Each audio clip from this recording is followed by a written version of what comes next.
Kota Palu merupakan kota teluk yang memiliki bentang alam dengan pesona keindahan yang eksotis. Letaknya yang berada di Lembah Palu diapit oleh dua deret bukit yang memanjang dari utara ke selatan.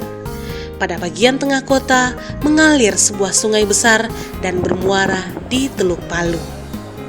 Secara filosofis, bentang alam Kota Palu itu dimaknai dalam metafora pembagian ruang pada rumah adat Kaili Souraja, yaitu Gandaria atau beranda depan, Tatangana ruang bagian tengah, dan Puavua ruang bagian belakang. Pada pembagian ruang kota, ketiga bagian ini dimaknai sebagai kawasan pesisir yang menjadi beranda depan atau Gandaria, kawasan pemukiman urban yang menjadi bagian tengah atau Tatangana, dan daerah konservasi atau Greenbelt yang menjadi ruang belakang atau Puavua. Oleh pemerintah Kota Palu, filosofis ini kemudian diadaptasi ke dalam Peraturan Daerah Nomor 16 Tahun 2011 tentang Tata Ruang Wilayah Kota Palu 2010-2030.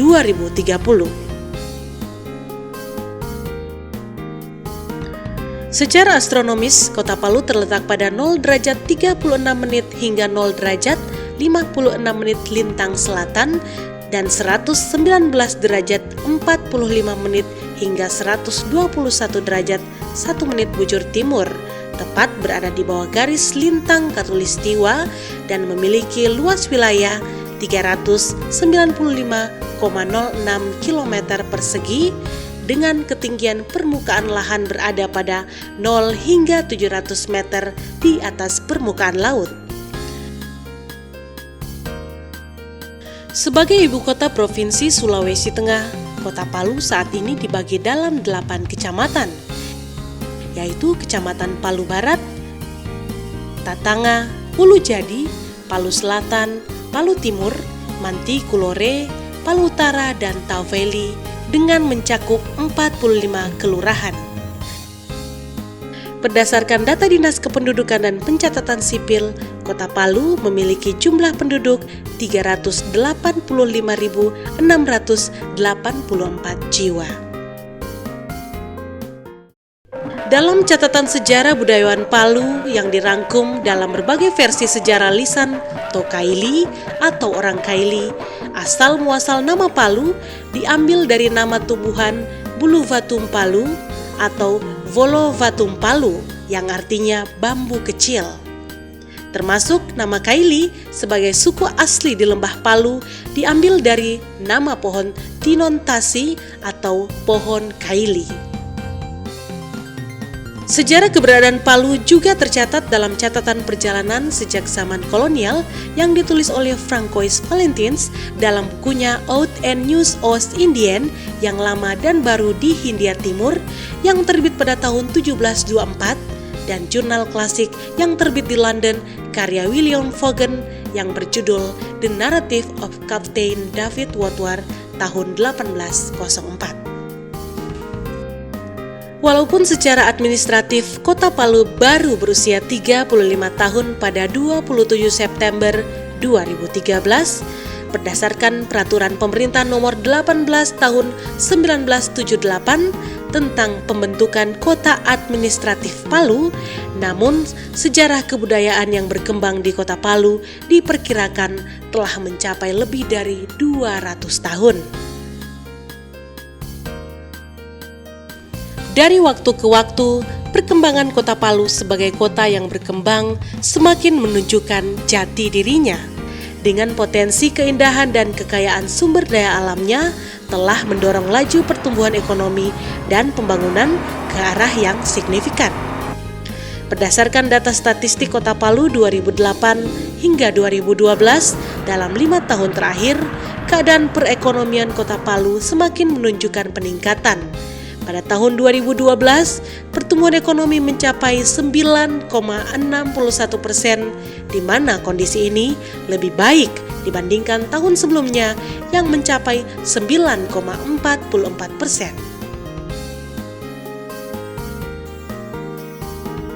Peningkatan pertumbuhan ekonomi ini diakibatkan adanya peningkatan PDRB pada sektor jasa, pemerintah dan sektor bangunan, serta kebijakan pemerintah Kota Palu dalam mempermudah izin penanaman modal dan perdagangan sehingga mendukung optimalisasi faktor-faktor produksi ke arah yang positif dalam meningkatkan nilai tambah ekonomi pada saat ini.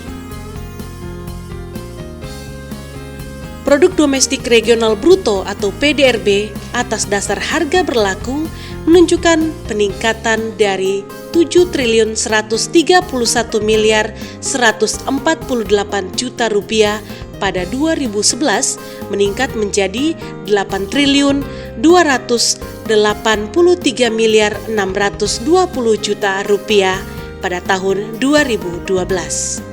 Sedangkan PDRB atas dasar harga konstan mengalami peningkatan dari 3.016 miliar 139 juta rupiah menjadi 3.305 miliar 959 juta rupiah.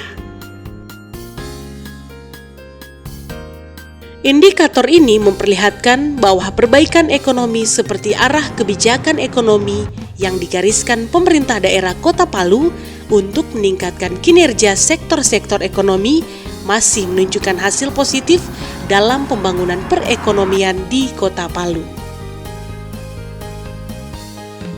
Peranan sektor-sektor ekonomi terhadap PDRB Kota Palu tahun 2012 meliputi sektor pertanian 3%, penggalian 4%, sektor industri pengolahan 12%, listrik dan air bersih 2%, sektor bangunan 10%, perdagangan hotel dan restoran 13%, angkutan dan komunikasi 13%, keuangan, persewaan dan jasa perusahaan 12%, dan jasa-jasa lainnya 31%.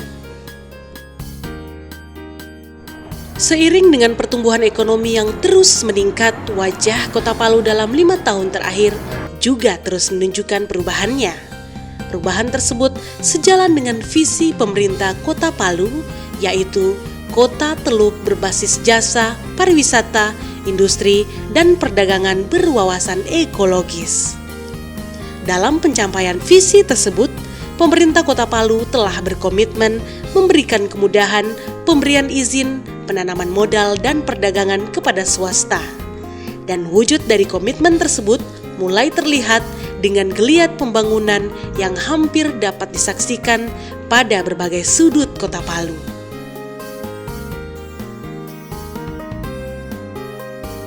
Di bagian utara Kota Palu telah dibangun sebuah kawasan industri Palu atau KIP yang terintegrasi dengan pengoperasian pembangkit listrik tenaga uap atau PLTU Panau berdaya 2x15 MW yang diresmikan oleh Presiden Susilo Bambang Yudhoyono pada tahun 2007. Pembangunan Pusat Pengembangan Industri Rotan Terpadu atau PPIRT yang diresmikan oleh Menteri Perindustrian Fahmi Idris pada 5 Maret 2008, serta pembangunan unit pelaksana teknis daerah untuk pengembangan kakao. Pada tahun 2013 ini, kawasan industri Palu telah ditingkatkan statusnya menjadi kawasan ekonomi khusus atau KEK sebagaimana telah diputuskan dalam rapat evaluasi Dewan KEK Nasional pada akhir Juli 2013. Sebagai bagian dari koridor pengembangan ekonomi kawasan Indonesia di Sulawesi, Kota Palu yang ditunjang oleh sumber daya alam dari wilayah-wilayah kabupaten di Sulawesi Tengah akan menjadi pusat produksi dan pengolahan hasil pertanian, perkebunan, perikanan, migas, dan pertambangan nasional. Dari potensi sumber daya alam tersebut, setidaknya ada 3 komoditi unggulan yang akan mendukung KEK Kota Palu, meliputi rumput laut, kakao, dan rotan. Potensi pengembangan rumput laut di Sulawesi Tengah diperkirakan seluas 106.468 hektar dengan produksi mencapai 718.978 ton rumput laut basah, budidaya kakao yang tersebar di 9 kabupaten di Sulawesi Tengah memiliki luasan lahan 225.526 hektar dengan produksi 268.017 ton dan hasil rotan Sulawesi Tengah memasuk produksi nasional mencapai 75.000 ton. Besarnya produksi rotan Sulawesi Tengah ini telah mendorong kerjasama pengembangan produk industri rotan antara Pusat Inovasi Rotan Nasional (Pirnas), Kementerian Perindustrian Republik Indonesia dengan Pusat Inovasi Rotan Jerman Innovation Zentrum Lichtenfels pada Februari 2013 lalu. Kerjasama ini merupakan tindak lanjut pameran furniture terbesar di Eropa, yaitu International Mebel Messe di Cologne, Jerman pada tanggal 14 sampai dengan 20 Januari 2013. Selain ketersediaan komoditi unggulan, kelancaran arus perhubungan juga terus ditingkatkan. Pada arus perhubungan laut, saat ini telah direncanakan perluasan pelabuhan Pantoloan, khususnya pelabuhan Peti Kemas, serta penyiapan galangan kapal. Demikian juga dengan Bandara Mutiara, juga telah dibangun dan diperluas. Bandara ini rencananya akan dioperasikan pada tahun 2014. Pembangunan dan perluasan bandara ini tentunya tidak terlepas dari peningkatan arus kunjungan penumpang dalam setiap tahunnya. Berdasarkan data statistik dari Bandara Mutiara Palu, kapasitas pelayanan khususnya penumpang dan kargo terjadi peningkatan rata-rata 30% dalam setiap tahunnya. Sebagai pintu gerbang jalur udara, pembangunan Bandara Mutiara juga dimaksudkan untuk mendukung pelaksanaan program pariwisata Go to Palu yang telah dicanangkan sejak Festival Teluk Palu tahun 2012. Event tahunan yang digelar setiap bulan September dan bersamaan dengan perayaan Hari Ulang Tahun Kota Palu ini merupakan sebuah pesta rakyat yang digelar di kawasan pesisir Teluk Palu. Pada event ini disajikan beragam acara pertunjukan seni tradisi, kontemporer, serta kompetisi dan edukasi yang mencerminkan khasanah budaya Tokaili. Selain event tahunan tersebut, pemerintah Kota Palu juga telah berkomitmen untuk mengembangkan satu kawasan di Jalan Sis Al Jufri sebagai kawasan wisata religi Islami, di mana daerah ini memiliki sejarah penting sebagai pusat pendidikan Al-Khairat yang didirikan oleh Habib Said Idrus bin Salim Al Jufri atau biasa dikenal dengan sebutan Guru Tua. Perubahan dan keterbukaan masyarakat serta komitmen yang ditunjukkan oleh pemerintah kota menjadikan Kota Palu sebagai kota yang nyaman untuk dinikmati atau dikunjungi. Dapat disaksikan pada berbagai sektor bisnis dan investasi. Hadirnya berbagai hotel dari jaringan bisnis hotel berbintang, perumahan kelas menengah, hingga pusat perbelanjaan modern serta bisnis waralaba lainnya semakin mengukuhkan Kota Palu sebagai kota yang ramah dan terbuka. Demikian halnya dengan layanan perbankan. Berbagai bank yang dikelola oleh pemerintah dan swasta juga tersedia di kota ini dan siap mendukung iklim perekonomian masyarakat, baik dalam dukungan modal kerja ataupun pengembangan usaha mikro, kecil, dan menengah. Dari data Bank Indonesia Perwakilan Sulawesi Tengah, tercatat dalam 5 tahun terakhir, pelayanan perbankan dalam bentuk kredit, pinjaman modal kerja dan investasi, serta kredit usaha mikro, kecil, dan menengah terus mengalami peningkatan di kisaran 15 hingga 30%. Sebagai kota yang terus berkembang, Palu juga telah didukung oleh jaringan telekomunikasi dan layanan akses data informasi yang mumpuni. Berbagai operator seluler dari jaringan bisnis telekomunikasi telah menyiapkan berbagai jaringan telekomunikasi yang menjangkau berbagai daerah, termasuk dalam penyiapan backbone jaringan telekomunikasi dengan penggunaan fiber optik yang menghubungkan seluruh pulau Sulawesi dari Makassar hingga Manado. Hadirnya berbagai fasilitas dan layanan tersebut pastinya akan semakin memberikan kemudahan dan kenyamanan serta dukungan bagi pengembangan perekonomian Kota Palu. untuk memenuhi ketersediaan sumber daya manusia dengan kapasitas dan keahlian yang cukup dalam pengelolaan potensi sumber daya alam daerah, pemerintah Kota Palu telah menetapkan arah dan strategi pendidikan menengah berdasarkan kurikulum berbasis kompetensi lokal. Penerapan kurikulum berbasis kompetensi lokal ini didasarkan pada kebutuhan global dan penyiapan lapangan pekerjaan. Wujud dari penerapan kurikulum tersebut telah dilakukan dan dikembangkan melalui pengembangan sekolah-sekolah kejuruan negeri serta perguruan tinggi negeri.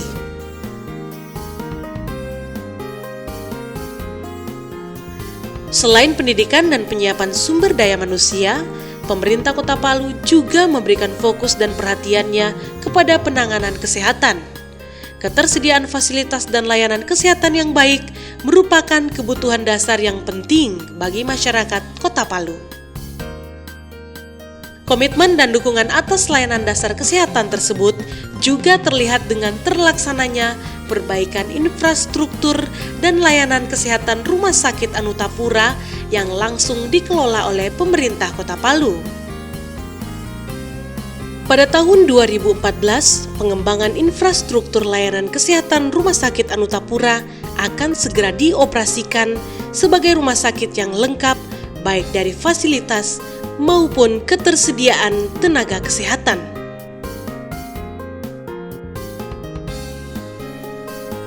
Demikian halnya dengan pengentasan kemiskinan dan pemenuhan layanan dasar bagi seluruh warga miskin dan kurang mampu. Pemerintah Kota Palu juga terus berkomitmen dan menyiapkan dukungan dalam program Palu Zero Poverty pada tahun 2015. Program yang telah dideklarasikan pada pertemuan Forum Kawasan Timur Indonesia FKTI pada 24 September 2012 lalu diharapkan dapat menjangkau pemenuhan terbukanya lapangan pekerjaan bagi 51.542 jiwa usia produktif, bagi masyarakat miskin berkembangnya lapangan usaha bagi 22.623 jiwa, bagi masyarakat rentan miskin, serta terpenuhinya layanan dasar atas pendidikan, kesehatan, pangan, dan gizi, serta tertatanya wilayah kumuh di 45 kelurahan di Kota Palu.